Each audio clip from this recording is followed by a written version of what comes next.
الرحمن الرحیم۔ السلام علیکم زینب ٹی وی کے ناظرین، آج کے درس حدیث میں خوش آمدید۔ ناظرین کرام، آج کے درس حدیث کا موضوع ہے اپنے خادم کو دن میں کتنی مرتبہ معاف کرنا چاہیے۔ رسول اکرم صلی اللہ علیہ وآلہ وسلم نے ارشاد فرمایا، حضرت ابن عمر رضی اللہ تعالی عنہما فرماتے ہیں کہ ایک شخص رسول اللہ صلی اللہ علیہ وآلہ وسلم کے پاس آیا اور عرض کی، اے اللہ کے رسول صلی اللہ علیہ وآلہ وسلم، میں کتنی مرتبہ غلام کو معاف کروں؟ آپ صلی اللہ علیہ وآلہ وسلم خاموش رہے۔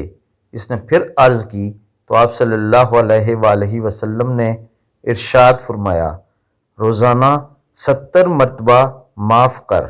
ناظرین کرام، مفہوم حدیث یہ ہے کہ نبی اکرم صلی اللہ علیہ وآلہ وسلم نے 1400 سال پہلے ہمیں یہ سمجھا دیا ہے کہ آپ کے پاس جو شخص کام کرتا ہے، آپ کا جو خادم ہے یا آپ کے آفس میں کوئی شخص کام کرتا ہے، اس سے غلطیاں ہو سکتی ہیں، لیکن اس کا یہ مطلب نہیں ہے کہ آپ اس کی عزت ہتک کرو، بلکہ آپ اس کو ایک دن میں 70 بار معاف کیا کرو۔ یعنی اگر وہ 70 دفعہ بھی غلطیاں کرتا ہے تو 70 دفعہ بھی اس کو معاف کرنا ہوگا۔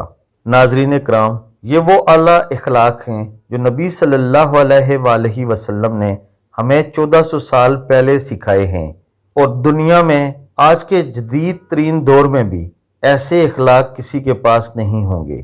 اللہ تعالیٰ سے دعا ہے اللہ تعالیٰ ہم سب کو اس خوبصورت حدیث مبارکہ پر من و عن عمل کرنے کی توفیق عطا فرمائے۔ آمین ثم آمین۔